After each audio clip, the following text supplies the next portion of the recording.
atas nama Ahoker. Ya. Sampai hari ini pun kami masih Ahoker. Namun kami kecewa kepada Pak Ahok berkaitan dengan masalah kampanye yang sudah diungkapkan oleh beliau berkaitan dengan masalah kedudukan Pak Jokowi yang menyatakan tidak bisa kerja, dan juga yang menyatakan Pak Prabowo itu orang yang emosional. Ini yang kita mesti sikapi sebagai Ahoker.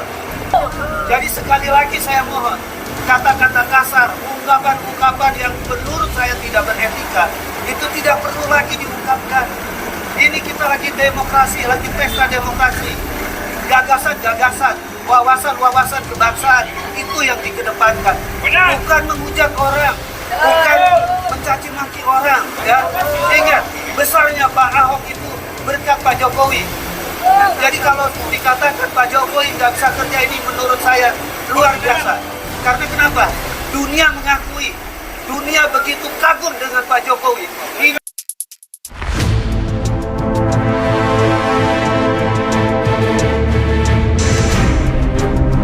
Oke, jadi seperti yang saya sampaikan kemarin bahwa apa yang diperbuat oleh Ahok dengan Pak Jokowi mengatakan tidak bisa kerja, Gibran tidak bisa kerja,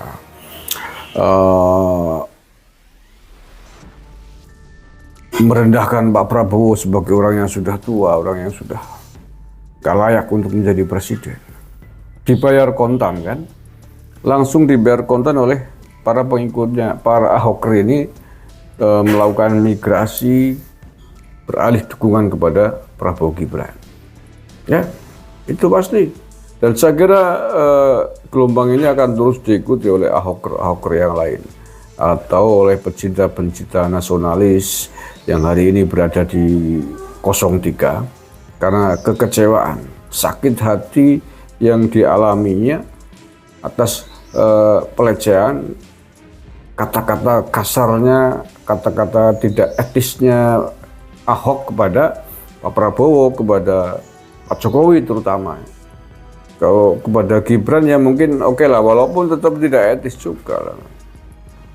Dan Gibran sudah menantang itu untuk berdebat, dipertemukan dengan Ahok, karena Ahok menuduh Gibran sebagai orang yang tidak bisa kerja selama menjadi wali kota di Solo. Itu videonya tegas, ada kata-kata itu kok.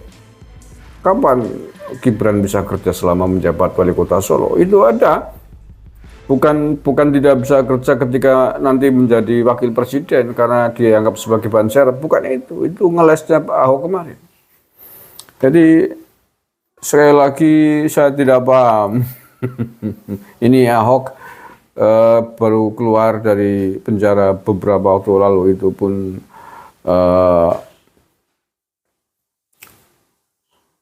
yang kemudian dikasih kehormatan oleh Pak Jokowi menjadi komod di Pertamina. Begitu mundur, membela Pak Ganjar Mahfud, kemudian melancarkan kampanye hitam yang menurut saya sangat memalukan. Kampanye hitam. Nggak tahu apakah tidak bisa Ahok itu dengan kampanye yang positif. Karena levelnya itu ya, levelnya Ahok sebagai mantan komisaris utama Pertamina, mantan wakilnya Pak Jokowi gitu ya. Yes, kita tempatkan sebagai politisi papan atas lah. Tapi kemudian mengapa harus dengan cara black campaign ya. Bukan persoalan mendukung Ganjar, mau mendukung siapapun itu silakan saja, itu hak politik masing-masing. Tapi cara kemudian berkampanyenya menggunakan black campaign ini yang sangat tidak simpatik, menambahin panas. Tetapi bahwa bagi Prabowo Gibran sesungguhnya kampanye itu menguntungkan.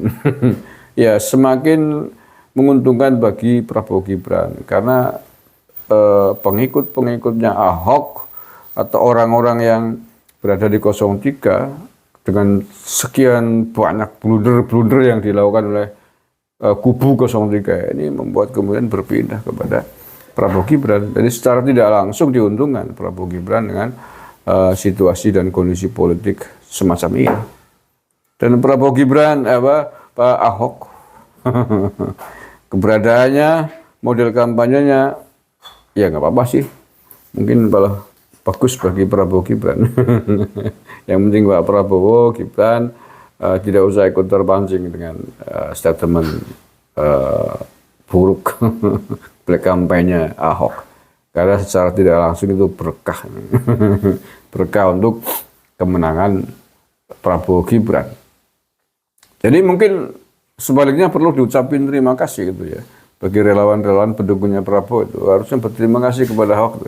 Karena sikap blundernya Ahok itu secara tidak langsung menguntungkan bagi Prabowo Gibran.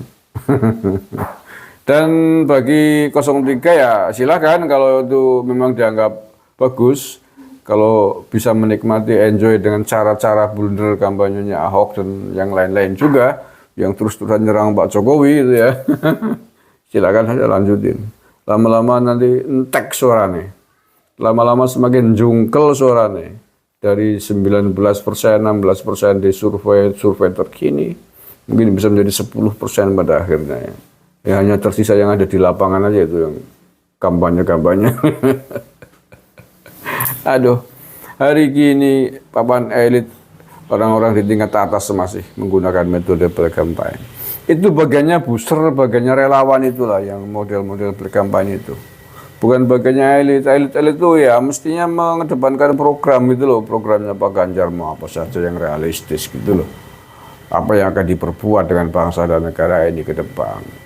Ya memang sudah disampaikan oleh Ganjar Mahfud, tapi kan mestinya itu di blow up gitu ya, mestinya dikembangkan lagi narasi itu oleh para relawan, oleh tim-tim pendukungnya, tim pemenangannya itu. Kalau tim pemenangannya paling ikut terprovokasi loh, orang-orang elit di atas ikut terprovokasi, relawan-relawan di bawah ikut menjatuhkan Pak Jokowi, menyerang Pak Jokowi terus-terusan. Ya teks suaranya mas, habis lama-lama Ganjar Mahfud suaranya. Karena pola-pola begini, ya semuanya blunder semua bersama deh. Makanya saya sebenarnya nggak ingin ngomentarin keblunderan ini, tapi ya demi pendidikan politik ya, agar hal model-model semacam itu tidak ditiru, tidak dilakukan oleh kita semuanya, baik untuk model kampanye capres maupun kampanye di tingkat bawah. Calon gubernur, calon bupati, wali kota. Jangan, model kampanye seperti sama sekali tidak menguntungkan. Itu membunuh reputasi, merugikan calonnya masing-masing. Lebih baik menghargai rival politik, itu lebih simpatik sebagai orang Nusantara. Ya, menghargai rival politik itu lebih simpatik bagi kultur masyarakat Nusantara. Tapi menyerang, membabi buta lawan politiknya, walaupun mungkin yang diserang benar, tapi cara nyerangnya membabi buta, kejam, sadis. Lama-lama orang malah tidak simpatik dengan penyerangnya. Lama-lama malah simpatisnya bergeser kepada orang yang terzolimi itu. Terkesan terzolimi, baik yes maupun tidak. Tapi akan nampak sebagai orang yang dizolimi. Dan itu merugikan bagi pelaku yang atau penzolimnya. Makanya berkampanye lah yang positif. Itu bagus. Hargai rival politik. Nah persoalan kemudian saling serang itu biar ya bagian krocok-krocok mumet di bawah gitu. Terima kasih. Assalamualaikum warahmatullahi wabarakatuh.